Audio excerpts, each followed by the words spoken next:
दिल के जख्म को सीना क्या, पीने के लिए जीना क्या। पियो लेकिन रखो हिसाब कि थोड़ी थोड़ी पिया करो।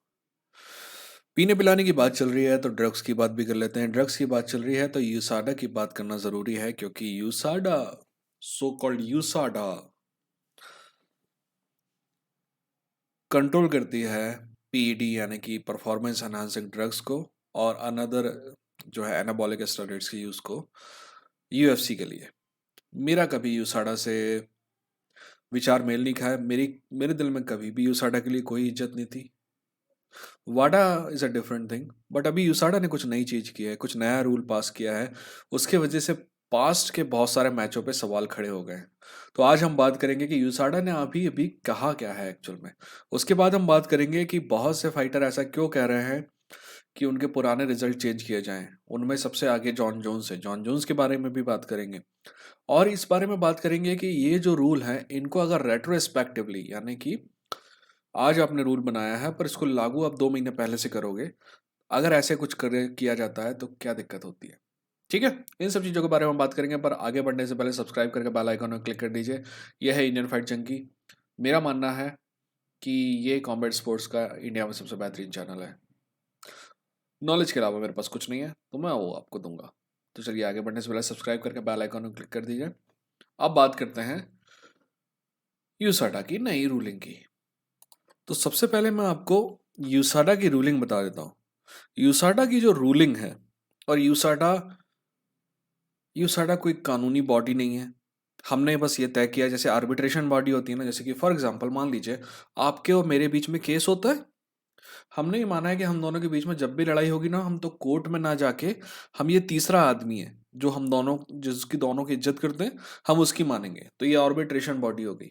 ठीक वैसे ही यूसाडा है। यूसाडा कोई कानूनी बॉडी नहीं है, इसलिए जिस हिसाब से यूसाडा की बात की जाती है, ना ही उसको इतनी इज्जत देने की ज़रूरत है। एनीवेज, यूसाडा के बारे में बात करेंगे, पर पहले रूलिंग के बारे में बात करते हैं।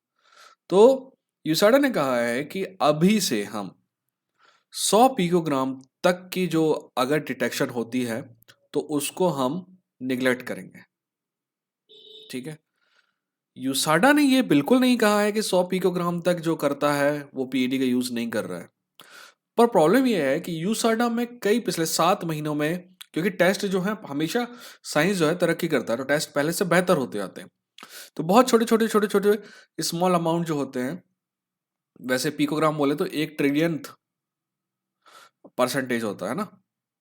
ठीक है, इकाई दाई सैकड़ा हजार 10,000 10 लाख, बोले तो मिलियन बिलियन ट्रिलियन। ठीक है, तो 100 पिकोग्राम से नीचे का उन्होंने कहा है कि वो डिटेक्ट नहीं करेंगे। मतलब डिटेक्ट करेंगे भी तो भी उसको रिलीज नहीं करेंगे और उसको गलत नहीं मानेंगे।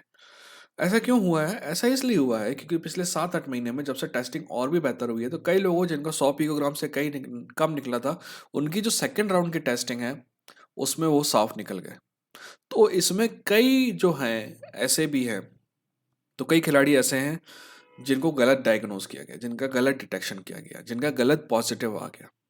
ठीक है, अब मान लीजिए कि सेम टेस्टिंग तो सालों से चली आ रही है, तो आपने तो कई खिलाड़ियों की ज़िंदगी बर्बाद कर दी। उसमें निक डियाज है, उसमें जॉन जोन्स है। निक डियाज के मैं दूसरी वाली टेस्टिंग की बात कर रहा हूँ। एक टेस्टिंग जो अपनी मारुआना वाली है, वो तो सालों को इतने जूते मारना चाहिए ना। खैर उसके बारे में कई बार फिर बात करेंगे, पर अभी हम इसकी बात करें तो इसमें कई हैं। एंडरसन सिल्वा की भी एक पिकोग्राम वाली टेस्ट रिजल्ट है ना। तो इन सब की आपने तब जिंदगी बर्बाद कर दी, और जैसे कि आप तब गलत थे, आप कैसे मान लेंगे आप सही हैं? तो मेरे को ना ये पूरा जो चीज़ है ना, ये जो यूसाडा टेस्टिंग है, मेरे को विश्वास नहीं है। क्योंकि देखिए, जैसे जैसे साइंस तरक्की करता है ना, वैसे वैसे इंसान भी तरक्की करता है। जैसे जैसे साइंस किसी भी चीज़ को डिटेक्ट करने के नए तरीके निकालता है ना, इंसान उस चीज़ को ना डिटेक्ट हो पाने के नए तरीके निकालता है। ठीक है, आईवी यूज के बारे में हमने बात की थी, वो भी एक तरीका है। यार, मैं आपको एक कहानी बताता हूँ।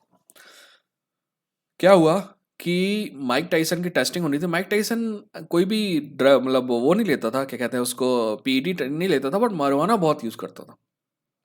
तो मारुआना के टेस्ट में डिटेक्शन से बचने के लिए माइक टाइसन ने यहाँ पे मतलब जो है ना, जो है पिस ली, दूसरे आदमी का टॉयलेट लिया, टॉयलेट में दूसरे आदमी का पिस लिया, यानी कि दूसरे आदमी का मूत्र लिया शुद्ध हिंदी में, यहाँ पे पॉली बैग लगाया और उस पे नकली नुन्नू लगाया, ठीक है ना, रबड़ की, और वैसे टच कर, यानी कि आदमी जैसे ऐसे टेस्ट डिटेक्ट करने के लिए आप वो करते हो ना, क्यों ऐसा क्यों करना पड़ा उसको? माइक टाइसन ऐसा भी तो हो सकता था कि टॉयलेट में जाता और किसी और की सॉरी टॉयलेट में जाता और किसी और की पिस दे सकता था टेस्टिंग के लिए, है ना। बट क्या हुआ कि तो यूसाडा वालों को ही पता है कि कई लोग ऐसा करते हैं, तो बोला कि हमारे सामने मुंह तो सामने मूतने के लिए वो नकली नुन्नू लगा के आया था और ये सब किया। तो कहने का मतलब ये है कि जैसे जैसे यूसाडा की टेस्टिंग स्ट्रिक्ट होती जाती है ना, तो खिलाड़ी भी उससे बच के निकलने के नए नए तरीके निकालते जाते हैं। तो ये जो कैट एंड माउस का गेम है ना, ये जो चोर पुलिस का गेम है, ये हमेशा चलता रहेगा, और चोर मानो या ना मानो पुलिस से एक कदम आगे रहेगा। इसीलिए मेरे को ये जो है ना, ये यूसाडा वाला लफड़ा जो है, मेरे को सही नहीं लगता। मेरा मानना है कि हर किसी को यू हर किसी को हर चीज का आज़ादी होनी चाहिए, एमएमए में, मतलब कॉम्बैट स्पोर्ट में। अब आप में से कुछ लोग कहते हैं कि सचिन भाई ये ऐसे कैसे आप बोल रहे हो कि ड्रग्स यूज करना चाहिए? ड्रग्स नहीं, ड्रग्स यार, दवाई को भी ड्रग्स ही कहते हैं, हर चीज ड्रग्स ही है। आप कैसे ऐसे कह रहे हो कि पीडी यूज करना चाहिए? मेरा मानना है कि पीडी यूज करने से अगर परफॉर्मेंस इनहांस होती है तो करो ना, सभी करो, हर किसी को अलाउ होना चाहिए, एक को नहीं, हर किसी को अलाउ होना चाहिए। अब आपका आर्ग्यूमेंट अगर आप ये देंगे कि देखिए, ये जो है ना, ये वाला यूज जो है, ये इंसान की जिंदगी के लिए खतरनाक है, उनकी बॉडी के लिए खतरनाक है, मैं कहूँगा बहुत अच्छा आर्ग्यूमेंट है, बिल्कुल सही आर्ग्यूमेंट है। बट आप समझने की कोशिश करिए, अगर मैं कहूँगा कि कोई रेस करता है, राइट, कोई यूसेन बोल्ट टाइप का है, और अगर वो पीडी यूज करता है तो वो गलत है, क्योंकि जो वो रेस कर रहा है ना, तो वो अपनी लाइफ जो है खतरे में नहीं डाल रहा है, पर अगर वो पीडी यूज करेगा उसके साथ तो वो खतरे में डाल रहा है, ठीक है। बट अगर कोई एमएमए में कॉम्बैट कर रहा है, या बॉक्सिंग कर रहा है, या मुay थाई कर रहा है, या कराटे कॉम्बैट कर रहा है, जो भी कर रहा है, इसमें वो ऑलरेडी डिसीजन ले रहा है अपनी लाइफ को खतरे में डालने के, ठीक है ना। आप देखेंगे कितनी एमएमए की फाइट है जिसको आप कई बार देख नहीं पाते हैं, ऐसी ऐसी आंख करने लगता है, ठीक है। तो ऑलरेडी जब इंसान अपनी जिंदगी को खतरे में डालने का डिसीजन ले ही रहा है, तो एक और चीज में क्या प्रॉब्लम है, ठीक है। अब थोड़ा जमीन पे वापस आते हैं और बात करते हैं जॉन जोन्स की। जॉन जोन्स क्या है कि जैसे ही ये रूलिंग आई तो जॉन जोन्स ने कहा कि मेरा जो डीसी के खिलाफ मैच था, जो 100 पिकोग्राम के अंदर की टेस्टिंग आई थी जॉन जोन्स की, तो उसको नो कॉन्टेस्ट से बदल के विन दे दी जाए उसको। क्या जॉन जोन्स इस जगह पे गलत है? मेरा मानना है कि नहीं है। पर जॉन जोन्स यही नहीं रुका, जॉन जोन्स ने कहा कि मेरे को रेपरेशन, पहले तो रेपरेशन जैसा वर्ड यूज नहीं करना चाहिए था, पेनल्टी या फिर मुआवजा जैसा वर्ड, मुआवजा का भी रेपरेशन होता है, खैर ये जो है मेरे को दिया जाए, पैसा दिया जाए इसका जो नुकसान किया आपने। अब यहाँ पे क्या प्रॉब्लम है मैं बताता हूँ। अगर आप जॉन जोन्स को देंगे तो आपको बहुत सारे लोगों को देना पड़ेगा, ठीक है। जॉन जोन्स अगर यहीं भी रुक गया होता ना तो भी थोड़ी सब्र थी, बट प्रॉब्लम ये है कि जॉन जोन्स इससे भी आगे बढ़ गया। उससे बोला, वो आगे बढ़ के बोलता है मेरे को तो हमेशा से पता था कि मैं बहुत ईमानदार हूँ। ये साली पूरी दुनिया ही ना मेरे को चूतिया बना रही थी, और दुनिया मेरे को गलत समझ रही थी, और दुनिया वाले बहुत हरामी, मैं बहुत सही हूँ। अब आप लोग अगर नए नए एमएमए आए हैं ना, तो आप इस बात को जानते नहीं है, पर सच बात तो ये है कि जब ये टेस्ट रिजल्ट आया था ना, तो उसके बाद जॉन जोन्स ने एक्सेप्ट किया था कि आई मेड अ मिस्टेक, यानी कि जॉन जोन्स ने खुद ही कहा था कि मेरे से गलती हो गई, यानी कि कहीं ना कहीं जॉन जोन्स ने ये माना था कि उसने ऐसा कुछ लिया था, ठीक है। तो अब रेट्रोस्पेक्ट की बात करते हैं। मान लीजिए कि रूलिंग अभी आई है, तो अभी आई है, आज से ये नियम वो हुआ, राइट। जैसे कि कल को मैं कहूँ कि आपको लेफ्ट टर्न लेना मना है, तो आप बोलेंगे ठीक है भाई, अब मैं लेफ्ट टर्न नहीं लूंगा। बट मैं आपको कहूंगा कि आपने 7 दिन पहले जो लेफ्ट टर्न लिया था उसके लिए अभी पेनल्टी दो। आप कहोगे क्यों दो भाई? मैं कहूंगा कि ये जो मैंने नियम अभी बनाया है ना, मैं इसको 8 दिन पहले से लागू कर रहा हूँ। इसको कहते हैं रेट्रोस्पेक्ट लागू करना। तो ये जो नियम है यूसाडा का, अगर आप इसको रेट्रोस्पेक्ट में लागू करेंगे ना तो बहुत दिक्कत आएगी।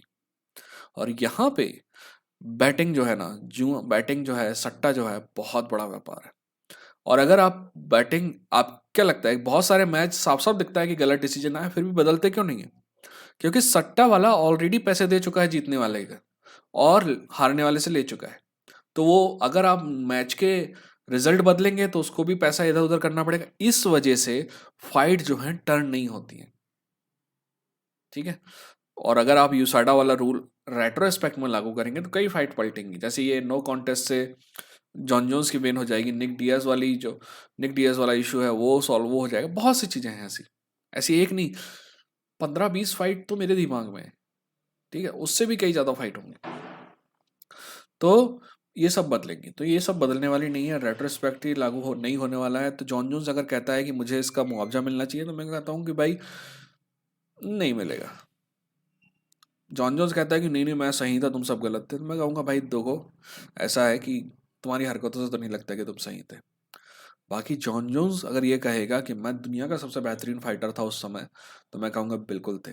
जॉन जोन्स अगर कहेगा कि मैं दुनिया का सबसे बेहतरीन फाइटर हूँ, तो मैं कहूँगा कि थोड़ा सा शक है, बट अगर कोई है तो वो तुम ही हो। तो जॉन जोन्स को पहले से ये तो नहीं मान सकते हम कि उसको मुआवजा मिलना चाहिए या फिर वाला डिसीजन बदलना चाहिए, क्योंकि जो हो गया सो हो गया, आगे बढ़ने का। बट जॉन जोन्स जब गोट की डिबेट होती है ना, ग्रेटेस्ट ऑफ ऑल टाइम, तो जॉन जोन्स मेरा भी है। मेरे बट मतलब अगर कहें अपन यूएफसी की बात करें, तो डिमेट्रियस जॉनसन और जॉन जोन्स, वहां पे डिमेट्रियस जॉनसन आगे क्यों बढ़ जाता है, क्योंकि जॉन जोन्स के पीईडीयूज हैं, है ना। तो हमेशा हम कहते हैं कि जॉन जोन्स नंबर 1 है, बट साला उसके तो थोड़े बहुत पीईडीयूज के भी रिजल्ट हैं, इस वजह से वो थोड़ा पीछे हो जाता है। बट अब वो रिजल्ट नहीं है ना, नई रूलिंग के हिसाब से। तो हम जॉन जोन्स को बेनिफिट ऑफ द डाउट दे सकते हैं। और अगर आपकी ग्रेटेस्ट ऑफ ऑल टाइम की रेटिंग में जॉन जोन्स सेकंड नंबर पे सिर्फ इसलिए था क्योंकि उसके पीडी डिटेक्शन थे कुछ, तो अब वो नहीं है, तो अब वो नंबर 1 हो सकता है। बस यही कहना था आप लोगों से। आप बताइए कि आप क्या सोचते हैं इन सब चीज़ों के बारे में, है ना। सॉरी। और अपनी ज़िंदगी में कुछ अच्छा हो रहा हो तो ज़रूर बताइए। ये था इंडियन फाइट जंकी। हाँ, जाने से पहले सब्सक्राइब करिए, बेल आइकन में क्लिक करिए, कमेंट करते रहिएगा, मैं हर कमेंट पढ़ता हूँ, ठीक। ये था इंडियन फाइट जंकी। मिलते हैं अगली वीडियो के साथ। लड़ेंगे, जीतेंगे।